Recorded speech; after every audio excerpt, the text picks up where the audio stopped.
Assalamualaikum warahmatullahi wabarakatuh. Perkenalkan, nama saya Ida Rizliani, saya dari kelompok 5. Di sini saya akan menjelaskan tentang pengertian dari manajemen kesiswaan. Nah, manajemen kesiswaan itu berasal dari dua kata, yakni manajemen dan kesiswaan. Manajemen sendiri itu berasal dari kata to manage yang artinya mengatur. Pengaturan dilakukan melalui proses dan diatur berdasarkan urutan dari fungsi-fungsi manajemen tersebut.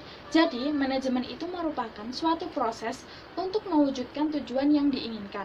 Manajemen merupakan ilmu dan seni dalam mengatur, mengendalikan, mengkomunikasikan, dan memanfaatkan semua sumber daya yang ada dalam organisasi yang memanfaatkan fungsi-fungsi manajemen, yakni planning, organizing, actuating, dan juga controlling, agar organisasi dapat mencapai tujuan secara efektif dan juga efisien. Nah, untuk kesiswaan sendiri, kesiswaan adalah segala sesuatu yang menyangkut dengan peserta didik atau biasa disebut dengan siswa. Siswa merupakan salah satu faktor yang sangat penting untuk berlangsungnya suatu pendidikan di sekolah. Jadi, tanpa adanya siswa tidak mungkin diselenggarakan sekolah sebagai lembaga pendidikan formal. Jadi, siswa itu faktor yang sangat penting untuk berlangsungnya suatu pendidikan. Gitu. Untuk menggerakkan sekolah yang berdaya dan berhasil guna sebagai lembaga pendidikan formal, diperlukan pengelolaan terhadap faktor siswa yang disebut dengan administrasi kesiswaan. Dalam administrasi kesiswaan inilah seluruh rangkaian kegiatan yang berhubungan dengan siswa, mulai dari dia masuk sampai dia keluar atau lulus, itu diatur di administrasi kesiswaan atau manajemen kesiswaan.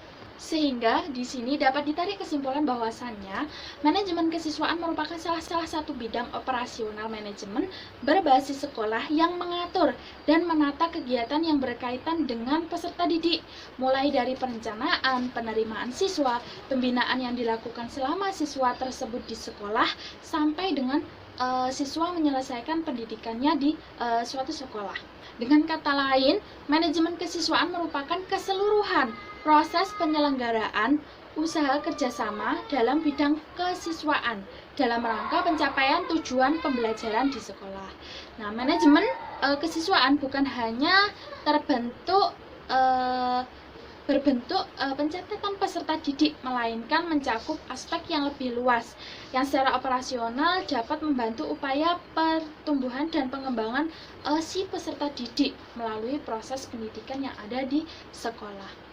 Pentingnya sebuah manajemen yang baik dan efektif itu juga berpengaruh pada output yang dihasilkan dan juga mutu dari sekolah tersebut. Jadi misalkan baik buruknya manajemen kesiswaan di suatu sekolah itu akan berdampak pada mutu dari sekolah tersebut.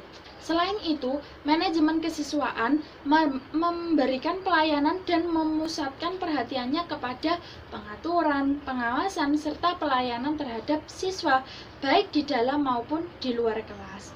Pada intinya, manajemen kesiswaan di suatu sekolah membantu siswa untuk mengembangkan dirinya yang sesuai dengan program-program yang ada di sekolah.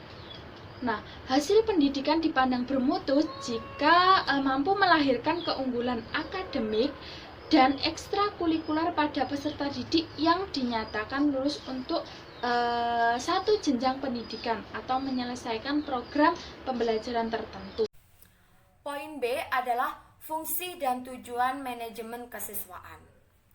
Nah, manajemen peserta didik atau yang biasa disebut dengan Pupil Persona Administration adalah layanan yang memusatkan perhatian pada pengaturan dan pengawasan siswa di kelas maupun di luar kelas, seperti pengenalan, pendaftaran, layanan individual, pengembangan keseluruhan kemampuan, minat, kebutuhan, sampai ia matang di sekolah.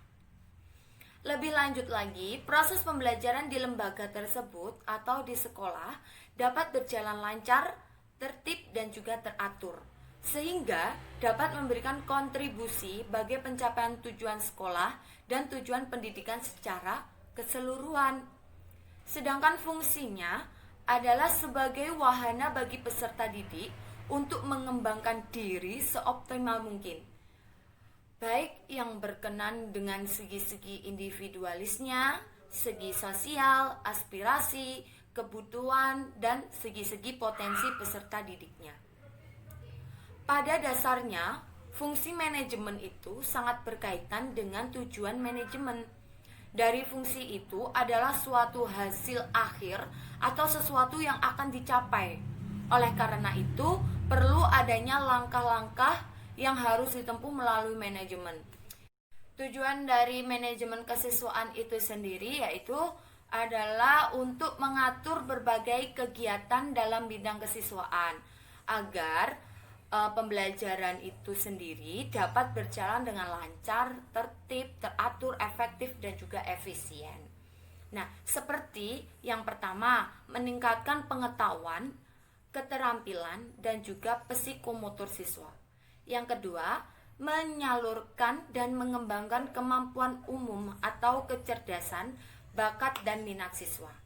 Yang ketiga, menyalurkan aspirasi, harapan, dan memenuhi kebutuhan siswa yang dapat mencapai suatu kebutuhan dan keinginan peserta didik itu sendiri.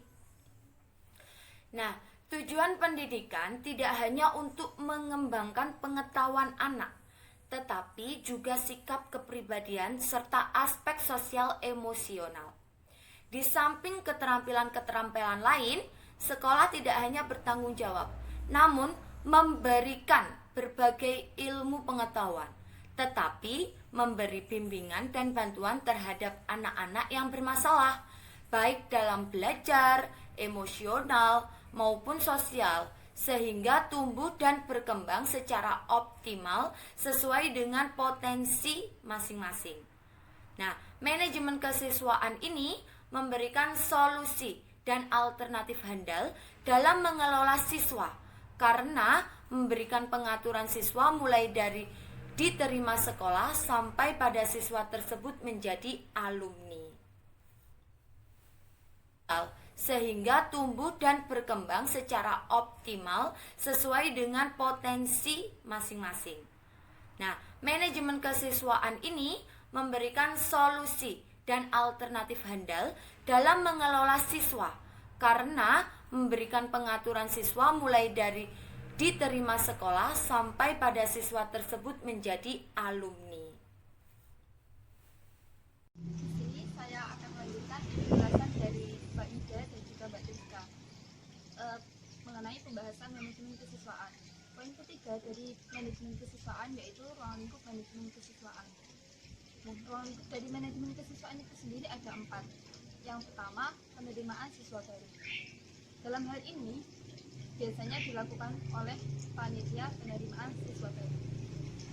Panitia ini ditunjuk langsung oleh kepala sekolah yang beranggotakan guru-guru maupun staf TU. Kepala sekolah sendiri bisa menjadi ketua panitia, bisa juga tidak, tergantung dari kesepakatan bersama. Adapun dalam penerimaan siswa baru ini mencakup beberapa hal, di antaranya yang pertama membentuk panitia penerimaan siswa baru dulu. Kemudian yang kedua menentukan syarat-syarat penerimaan. Syarat-syaratnya biasanya jika di MA misalnya maksimal umurnya yaitu 17 tahun, atau mungkin kalau di sekolah unggulan atau sekolah favorit biasanya nilai UN minimal berapa gitu, tergantung dari sekolah itu sendiri. Yang ketiga, membuat pengumuman. Pengumumannya biasanya bisa berupa brosur, pamflet, atau banner ataupun dalam bentuk lain. Kemudian selanjutnya menyiapkan soal tes. Soal tes ini bisa berupa tes tulis, tes lisan, ataupun tergantung dari kebutuhan sekolah itu sendiri. Kemudian selanjutnya yaitu melakukan penyaringan atau seleksi. Misalnya sekolah tersebut menyediakan kuota siswa sebesar 500. Nah, pendaftarnya ada sebanyak 1000 sekian. Jadi untuk memenuhi kuota tersebut, sekolah tersebut mengadakan seleksi terlebih dahulu. Selanjutnya yaitu mengadakan pengumuman penerimaan. Jadi setelah diseleksi, maka pihak panitia membuat pengumuman mengenai siapa saja peserta yang diterima di sekolah tersebut. Selanjutnya yaitu melaporkan hasil kerja tersebut kepada kepala sekolah. Ruang lingkup yang kedua dari manajemen kesiswaan yaitu proses pembelajaran. Proses pembelajaran di sini mencakup pembinaan dan pengembangan. Pembinaan dan pengembangan ini dilakukan selama siswa tersebut menjadi siswa di sekolah tersebut. Artinya sejak dia diterima, sejak dia masuk ke sekolah tersebut hingga dia lulus. Nah, kegiatan ini dilakukan agar siswa tersebut mendapatkan bekal untuk kehidupan yang akan datang. Kegiatan ini diwujudkan dalam bentuk kegiatan kurikuler maupun ekstrakurikuler. Selanjutnya, poin ketiga dari ruang lingkup manajemen kesiswaan yaitu pencatatan dan pelaporan. Nah, pencatatan ini dilakukan agar pihak sekolah mampu memberikan pelayanan yang optimal kepada siswa. Kemudian pelaporan tersebut dilakukan sebagai bentuk tanggung jawab sekolah agar bisa mengetahui perkembangan siswa tersebut dari mulai masuk hingga dia lulus dari sekolah tersebut. Poin yang keempat dari manajemen kesiswaan yaitu kelulusan dan alumni.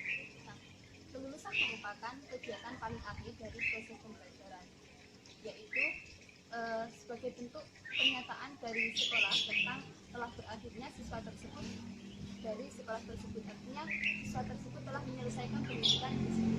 Kemudian alumni, ketika seorang siswa telah lulus, artinya dia telah menjadi alumni. Nah, ketika telah menjadi alumni secara formal, siswa tersebut dan sekolah tersebut sudah tidak ada hubungan lagi atau telah berpisah.